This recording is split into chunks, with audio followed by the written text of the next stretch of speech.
بسم اللہ الرحمن الرحیم۔ ایک ایسی دنیا کا تصور کیجئے جہاں ایک ظالم بادشاہ اپنی طاقت کے نشے میں خود کو خدا سمجھنے لگے۔ وہ اپنے دعوے کو ثابت کرنے کے لیے ایک اللہ کے نبی کو جلتی ہوئی آگ میں پھینکنے کا حکم دیتا ہے۔ یہ کہانی ہے حضرت ابراہیم علیہ السلام کی، جنہوں نے اللہ کی وحدانیت کا پیغام دیا اور کسی طاقت کے آگے سر جھکانے سے انکار کر دیا۔ ان کا ایمان، ان کی استقامت اور ان کی اللہ پر توکل تاریخ میں ایک ایسی روشنی بن گیا جو کبھی مدھم نہیں ہوگی۔ لیکن اس قصے میں ایک کردار اور بھی ہے، نمرود کی بیٹی، جو اپنے والد کی عظیم سلطنت اور جاہ و جلال کو چھوڑ کر حضرت ابراہیم علیہ السلام کے ساتھ ایمان کی راہ پر چلنے کا فیصلہ کرتی ہے۔ یہ نمرود کی بیٹی کا قصہ ہے جو حضرت ابراہیم علیہ السلام کی سچائی سے متاثر ہو کر اپنی زندگی کو ایک ایسے راستے پر قربان کرنے کو تیار ہو جاتی ہے جہاں آزمائش اور امتحان ہیں۔ جب حضرت ابراہیم علیہ السلام کو آگ میں پھینکنے کا وقت آیا تو نمرود کی بیٹی نے اپنے والد کے خوفناک غضب کی پرواہ کیے بغیر حضرت ابراہیم علیہ السلام کے ساتھ آگ میں کودنے کا فیصلہ کیا۔ یہ اس کے ایمان کی طاقت تھی، اس کا اللہ پر بھروسہ تھا۔ لیکن اللہ نے اس آگ کو حضرت ابراہیم علیہ السلام اور نمرود کی بیٹی کے لیے ٹھنڈا اور سلامتی والا بنا دیا۔ تو آئیے اس ایمان افروز واقعے کی گہرائی میں اترتے ہیں، جہاں ابراہیم علیہ السلام کا اللہ پر یقین، نمرود کی بیٹی کی قربانی اور اللہ کی قدرت کا عظیم الشان مظاہرہ اپنی آنکھوں کے سامنے آتا ہے۔ یہ کہانی ہمیں سکھاتی ہے کہ ایمان کی طاقت دنیا کی ہر طاقت سے زیادہ ہے۔ نمرود کی بیٹی نے اپنے والد کے خوفناک حکم کے باوجود ابراہیم علیہ السلام کے ساتھ آگ میں کودنے کا فیصلہ کیا۔ وہ جانتی تھی کہ یہ ایک عام فیصلہ نہیں تھا، یہ اس کے ایمان اور اللہ پر یقین کی آزمائش تھی۔ آگ کا وہ شعلہ جو ہر چیز کو جلا کر راکھ کر دیتا، اللہ کے حکم سے ابراہیم علیہ السلام اور نمرود کی بیٹی کے لیے ٹھنڈی اور سلامتی کا ذریعہ بن گیا۔ نمرود کا شمار قدیم زمانے کے انتہائی ظالم اور طاقتور حکمرانوں میں ہوتا ہے۔ اس کی حکومت وسیع و عریض علاقے پر پھیلی ہوئی تھی اور لوگ اس کے خوف سے لرزتے تھے۔ نمرود نے اپنی طاقت کو اس قدر بڑھا لیا کہ اس نے خود کو خدا سمجھنا شروع کر دیا تھا۔ اس کا دعویٰ تھا کہ وہ زندگی اور موت پر مکمل اختیار رکھتا ہے اور لوگوں کو اپنی عبادت کا حکم دیتا تھا۔ اس نے انسانیت پر ظلم کے پہاڑ توڑے اور اپنے غرور و تکبر میں ڈوبا رہا۔ اللہ تعالیٰ نے حضرت ابراہیم علیہ السلام کو نمرود کی اصلاح کے لیے بھیجا، لیکن نمرود نے ان کی دعوت کا انکار کرتے ہوئے اپنے دعوے پر اڑا رہا۔ نمرود کی ایک بیٹی تھی جس کا ذکر مختلف تاریخی قصے اور کہانیوں میں ملتا ہے۔ اسے اس دور کی شہزادی کا درجہ حاصل تھا اور اپنی زندگی کی ہر آسائش اس کے قدموں میں تھی۔ نمرود کی بیٹی اپنی خوبصورتی اور ذہانت کے سبب بھی مشہور تھی۔ اگرچہ وہ نمرود کی بیٹی تھی، لیکن وہ اپنے والد کے ظلم و ستم اور خود ساختہ خدا بننے کے دعوے سے اندرونی طور پر متفق نہیں تھی۔ اس کا دل انسانی جذبات اور انصاف کا طالب تھا، اور اس کے دل میں اپنے باپ کے خلاف ایک عجیب سی ناپسندیدگی پیدا ہو رہی تھی۔ نمرود کی بیٹی اپنی زندگی میں زیادہ تر خاموش اور بے باک رہی، لیکن وہ اپنے باپ کے ظالمانہ افعال اور خدائی کے دعوے سے ناخوش تھی۔ اس نے اپنی زندگی میں بہت سی ایسی باتیں دیکھیں جن سے اس کے دل میں بغاوت کے جذبات پیدا ہو گئے۔ اس کی سوچیں اکثر باپ کے دعووں اور اللہ کی حقیقی خدائی کے بارے میں سوالات اٹھاتی رہتی ہیں۔ اس کے دل میں ایک خلا تھا جسے کوئی بھی دنیاوی دولت پر نہیں کر سکتی تھی۔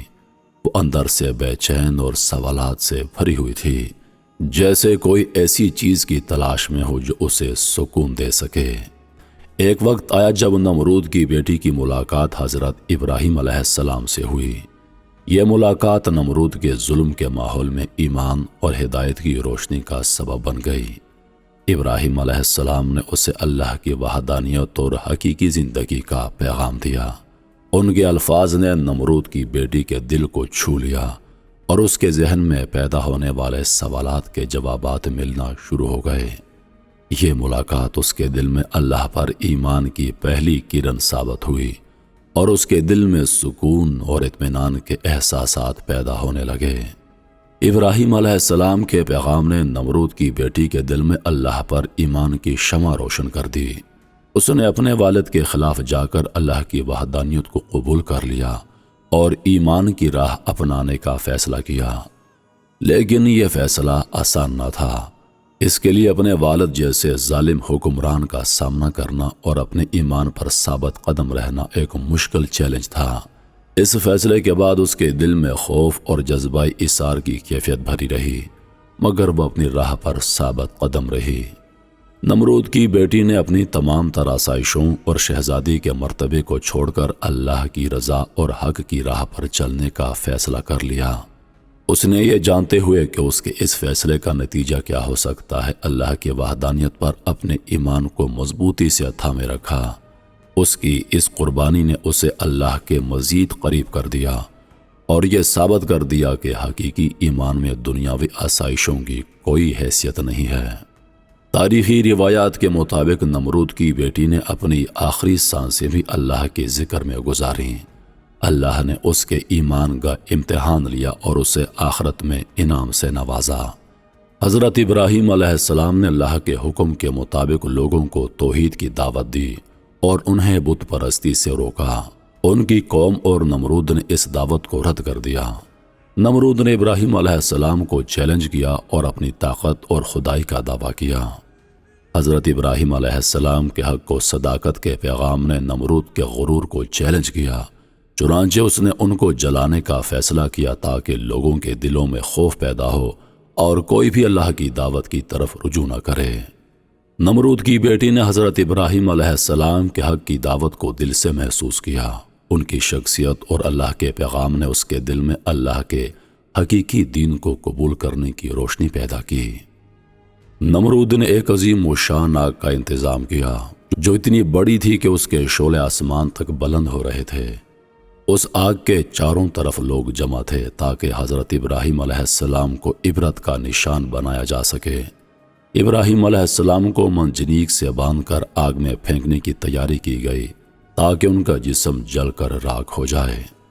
جب نمرود کی بیٹی نے دیکھا کہ اس کے والد ابراہیم علیہ السلام کو اس بے پناہ ظلم کا نشانہ بنا رہے ہیں تو اس کے دل میں اللہ کی محبت اور ایمان کی طاقت ابھر کر سامنے آئی۔ اس نے محسوس کیا کہ یہ اس کا امتحان ہے۔ اس نے اپنے والد کی مخالفت کرنے اور ابراہیم علیہ السلام کے ساتھ اللہ پر بھروسہ کرنے کا فیصلہ کر لیا۔ وہ اپنے والد کی ہر سزا کے لیے تیار تھی، لیکن وہ ابراہیم علیہ السلام کا ساتھ چھوڑنے کے لیے تیار نہیں تھی۔ جب ابراہیم علیہ السلام کو آگ میں پھینکا گیا تو نمرود کی بیٹی نے ہمت کر کے آگ میں ان کے ساتھ جانے کا ارادہ کر لیا۔ وہ جانتی تھی کہ اس کا یہ فیصلہ اس کے لیے خطرناک ثابت ہو سکتا ہے، لیکن اللہ کی محبت اور ایمان کے جذبے نے اس کے دل میں خوف کو ختم کر دیا۔ روایات کے مطابق اس نے آگ میں چھلانگ لگا دی اور ابراہیم علیہ السلام کے ساتھ اللہ پر ایمان کے جذبے کے تحت داخل ہو گئی۔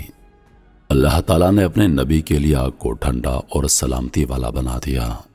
ابراہیم علیہ السلام اور نمرود کی بیٹی پر آگ کے شعلے اثر انداز نہ ہو سکے اور وہ دونوں محفوظ رہے۔ یہ واقعہ نمرود اور اس کے پیروکاروں کے لیے ایک معجزہ اور اللہ کی قدرت کا نشان تھا۔ نمرود کی بیٹی کے لیے یہ واقعہ ایمان کی عظمت اور قربانی کی لازوال مثال بن گیا اور اس نے اپنے ایمان کو سچ ثابت کر دیا۔ جس وقت ابراہیم علیہ السلام کو آگ کے سپرد کیا جا رہا تھا، اس وقت بارش برسانے والا فرشتہ سخت اضطراب اور پریشانی کے عالم میں کہہ رہا تھا کہ مجھے حکم ملے گا کہ میں موسلا دار بارش برساؤں، لیکن اللہ کا حکم اس کی سوچ سے بھی زیادہ برق رفتار تھا اور اللہ نے خود ہی آگ کو حکم فرما دیا۔ ان نازک لمحات میں جبریل علیہ السلام ان کے ساتھ تھے اور آپ علیہ السلام کی جبین اطہر سے پسینہ پہنچ رہے تھے۔ اس پسینے کے علاوہ کوئی اور تکلیف آپ کو نہیں پہنچی۔ حضرت کعب بن احبار بیان فرماتے ہیں کہ جس روز ابراہیم علیہ السلام کو آتش نمرود کے سپرد کیا گیا، اس روز آگ سے تپش اور گرمائش ختم کر دی گئی تھی، جس کی بنا پر نہ لوگوں کے چولہے گرم ہو سکے اور نہ ہی آگ سے کوئی کام لیا جا سکا۔ حضرت کعب رضی اللہ عنہ مزید فرماتے ہیں کہ اس روز آگ نے حضرت ابراہیم علیہ السلام سے بندھی ہوئی رسی کے علاوہ کچھ اور نہ جلایا۔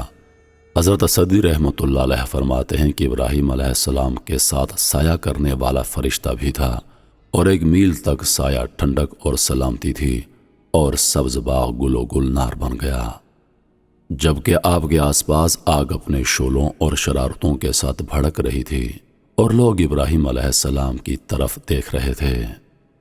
نمرود کی بیٹی کا یہ قصہ ہمیں سکھاتا ہے کہ جب انسان کے دل میں اللہ کی محبت اور ایمان کی سچائی روشن ہو جائے تو وہ دنیا کے ہر ظلم اور مخالفت کا سامنا کر سکتا ہے۔ اس کہانی میں ایمان کی طاقت، اللہ کی طرف رجوع اور انسانیت کے بنیادی اصولوں کو سمجھنے کی گہری تعلیم ہے۔ محترم ناظرین، امید کرتا ہوں کہ ویڈیو آپ دوستوں کو پسند آئی ہوگی۔ سانسوں نے وفا کی تو اگلی بار ایک اور ویڈیو لے کر آپ کی خدمت میں حاضر ہوں گا۔ تب تک کے لیے خدا حافظ۔ اللہ پاک آپ سب کا حافظ و نگہبان۔